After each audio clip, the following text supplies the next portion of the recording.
Hello, everyone. My guest today is Danny Wajcman. He's the co-founder and COO of Lucky Orange, the conversion optimization suite responsible for helping 90,000 plus websites turn more visitors into customers. He's got a background ranging in brand management to lead generation, and he understands exactly what businesses, agencies, and clients expect and demand. He can be found contributing regularly at Forbes.com. Danny, are you ready to take us to the top? Yeah, man, let's do it. All right. Tell us about Lucky Orange. What's the revenue model and what's the business do? Yeah, great question. So really, we are a typical SaaS model, subscription as a service. Users start with a free trial, all features included in all plans. And from there, we really help guide you into a plan that works best for you and your business. That could be dictated based upon if you're an agency and you want to track many sites, if you're a high volume site and you need a lot of page views, or maybe you're a site that you want to have a lot of operators logged in. We're going to find a plan that works best for you. All plans, all features start at just $10 a month. Okay. For unsampled data, and it really scales up based upon your needs. And really, we like to say, kind of from a holistic standpoint, the value we provide should way outweigh the cost. And so we understand that analytics or insights, as we like to refer to them, is just one part of a sound business model. So we really believe from a pricing perspective, how we fit into your overall strategy should allow you to then have money left over to then implement on the insights you're going to learn from Lucky Orange. You go from Danny, from $10 a month all the way up to $100 a month. What's the average customer paying per month, would you say? Yeah, we typically see transaction values around that $35 a month price point. So it's kind of a hybrid. And that really is dependent on, are you coming to us from a third party partnership we have where you have a lot of high volume customers that are more self-serve. But then we also have a whole separate really revenue that comes from users that are more enterprise custom plan focused. What percentage of your revenue comes through the partners that you have? A good chunk of it. It's really like more than 50%. Not from any one specific partner. Altogether, though, as a channel. Altogether, as a whole, revenue partnership is probably closer to about 40%. But it's really distributed across multiple partners. And really, are those white label solutions? I mean, how does that work? No, it really works upon just having, we'll call it plug-in directory availability. So when you look at Lucky Orange and the value you can provide, the very first barrier to gaining those insights is, can I even get this code on my website? So for those businesses out there that, they're going at it themselves or they're lean on the team and they may not always have access to development support, the ability to just, hey, let's click this button or let's have simple 1, 2, 3 step installation instructions removes that first barrier, which of course is, again, can I even get this code on my site? And that's why partnerships has been really great for us, not just in terms of brand awareness, but even simplifying the installation process. Yeah, I mean, look, onboarding is critical. It means a larger percentage of your visitors obviously convert into a trial and obviously a paid plan. What have you been able to scale that to? How many customers are you serving today?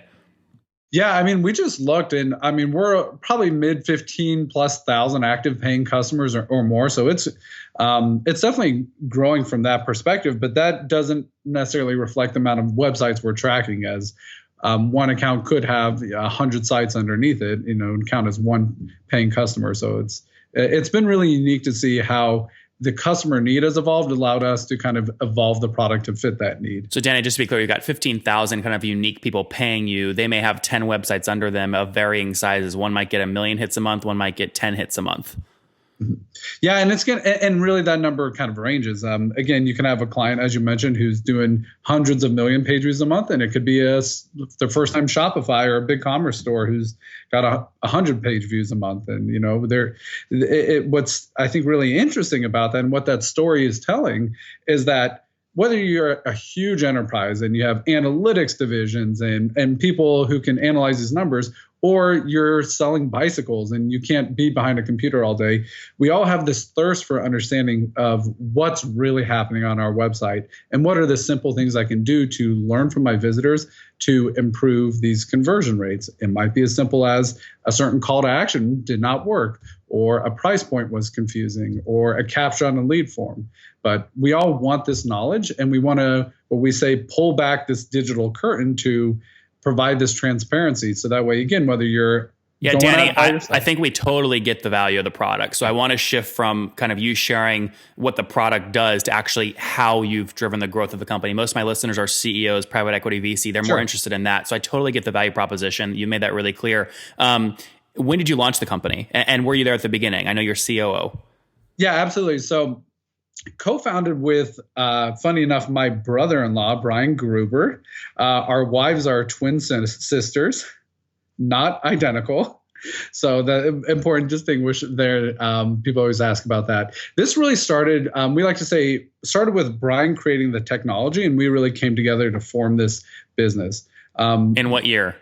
This was probably 2014. Okay, so fairly recently. And, fairly recently. And you've already scaled. I mean, if I'm doing the math, you've scaled to 15,000 customers at a $35 ARPU. I mean, what, you guys are around 525 grand a month in revenue currently? Well, we don't really disclose full revenue amounts. And well, Danny, just tell me where the numbers are wrong. You just gave me those two numbers. It should be a simple math equation. Why would that math equation not be accurate?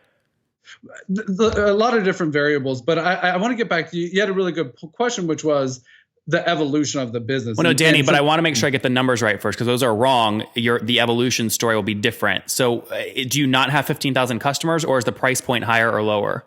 Well, price point will, it's variant based upon what metric we're looking at in terms of, is it, subscription from the subscription model, credit card, is it from invoice? So there are some other variables that will go into that equation. Okay, but you are a pure play SaaS model. Everyone is paying you on a monthly recurring basis. I don't really care if it's via credit card on your website or invoice, right? Well, I mean, it's not always. It could be biannually too, or annual model. Okay, but regardless, if it's biannually or if it's annually, you divide by 12 months. That's how you get a monthly ARPU. So generally, folks are paying $35 a month. So, yeah, correct. Okay, so where's my math wrong? Because if I take 15,000 customers times $35, that's 525 grand a month in revenue. It sounds like you're not there yet. We're not there yet, but there are some other variables to it. But we'll share those. That's what I'm interested in, the variables. Which variables in particular? I don't know them. That's why I'm asking. What variables would lead that multiplication problem not equal that? Well, we're looking at other things that would, in terms of how the revenue is coming in from the different sources, the different price points, customers that are, on and offline. So again, there are a few other variables that will play into the fact to it. Okay. Before, Danny, you get more into the evolution, and I promise we'll shift away from the numbers here in a second. I mean, can you give me a general range of where you're at today? I mean, are you guys above 300 grand a month, or is it significantly lower or significantly higher? It's currently lower. Okay, lower than 300.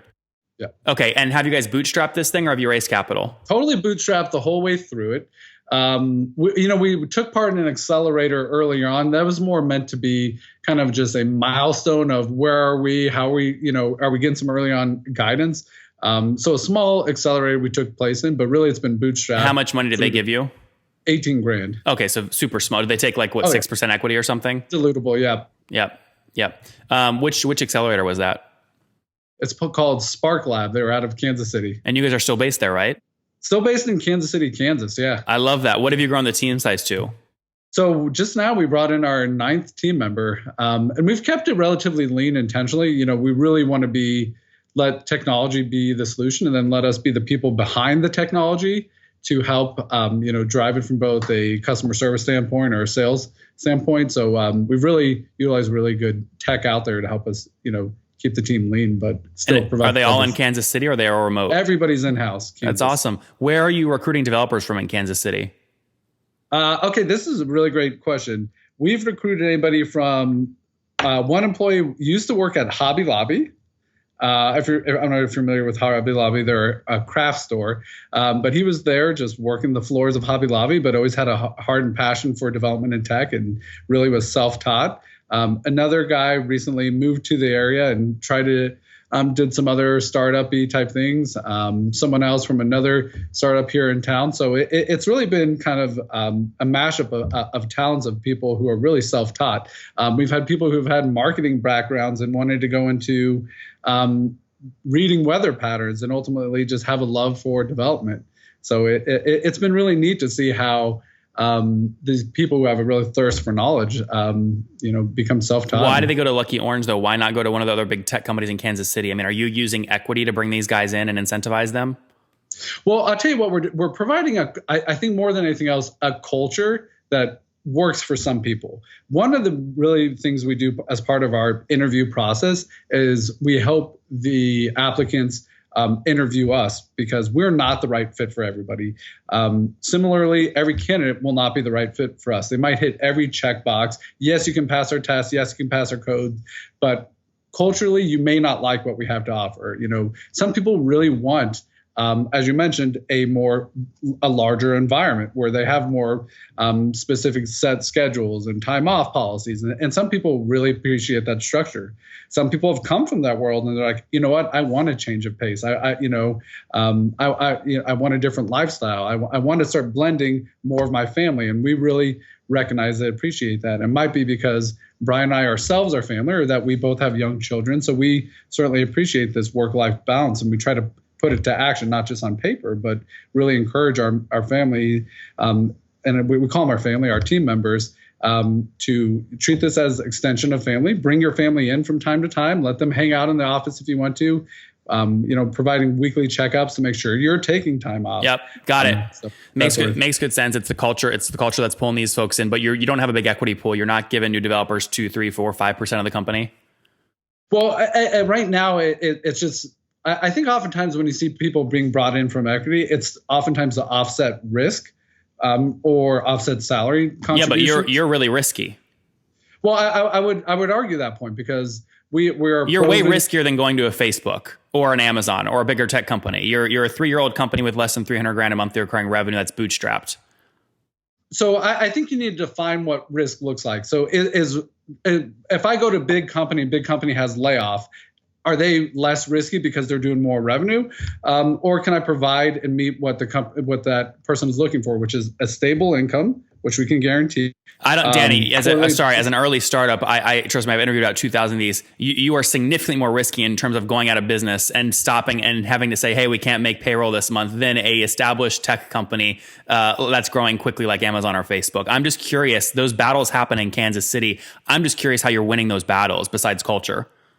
Well, I'll politely refute, because I think risk is a matter of concentration, right? So if our revenue, all right, you'll see a typical bootstrap model where they onboard 2-3 really large accounts, and that's floating the business. Our revenue model, not even our largest customer doesn't even make up 0.5% of revenue.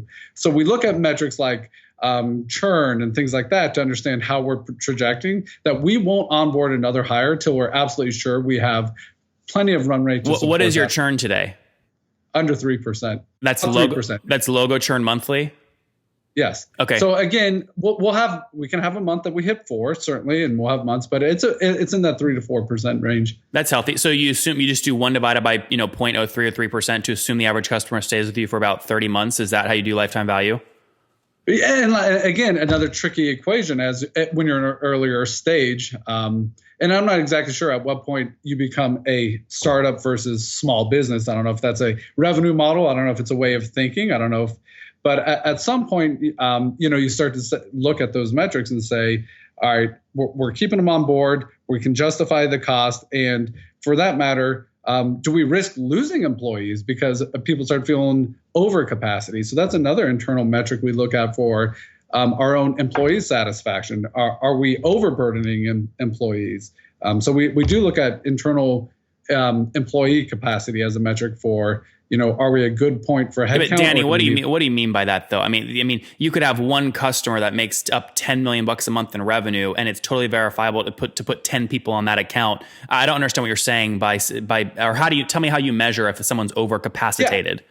Yeah. Okay, I'm talking about. All right, let me answer 2 different points there. So the first one is yes. Would we love to have a customer paying you $10 a month? Sure, who wouldn't? But then to your point, you're going to staff up 10 people. Well, what happens a year from now? When that customer, after their first annual cycle, says thanks but no thanks, we're done. What do I do with those 10 employees? Redistribute them? Danny, tell me about your model. I mean, look, I can make the same argument about 15,000 customers. You have 15,000 customers paying you nothing, but they send you 3 support emails per month, which takes up an hour of each person's time to reply to. That can be risky. Right. So when I talk about is looking at the internal metric for like capacity that we're referring to. It's we know we want to have a healthy dose of customer support where we're actively working on chats coming in, feedback coming in through the website, and those tickets, and then balancing that with user enhancement. What are the features that are being requested? What is the next tier things that we want to provide? So that way we're not always just kind of chasing our own tail of resolving issue, but also enhancement. So we try to look at our daily and weekly capacity from at both a development standpoint and sales standpoint of how much of that time is spent supporting customers versus what can we do to keep growing our user base. What are you growing at right now year over year in terms of revenue, would you say? It's seen about anywhere from 100% growth to 80% growth. Okay, so between 80, so if you're doing, I mean, it sounds like you're somewhere around 100 grand ish or something like that, maybe 200 grand today. You're about half that about a year ago. Yep. Okay, got it. And what is driving most of the growth? Getting new customers or getting current customers to pay more? Good question. So certainly just creating a larger pool. So top of the line funneling, bringing in more users and creating that, more partnerships and brand awareness through traditional PPC to other distribution models. But then recently, new efforts into growing, average transaction value. That could be through things like increasing storage lengths of the customer. So if a typical customer stores for 30 days, incentivizing them to store for 60 or 90, finding ways to help people realize they're reaching capacity and probably should be on a larger tier plan. And it can be tough, sure, because we really provide the same level of value and service from our entry plans to our higher paid plans. So there is sometimes difficulty and wiggle room into increasing that transaction value. Yep. Last questions here. We're out of time, but last few here. CAC, what do you spend to acquire a customer quickly? Difficult one, but again, we typically try to get it around that $50 price point from a PPC model. But a lot of our users are virtually zero customer acquisition cost, but we pay rev shares behind them. Okay, cool. Makes sense. And if you're paying $50 on a $30 a month plan, you're getting paid back in 2 months, which works for a bootstrap company. It allows you to stay cash flow positive.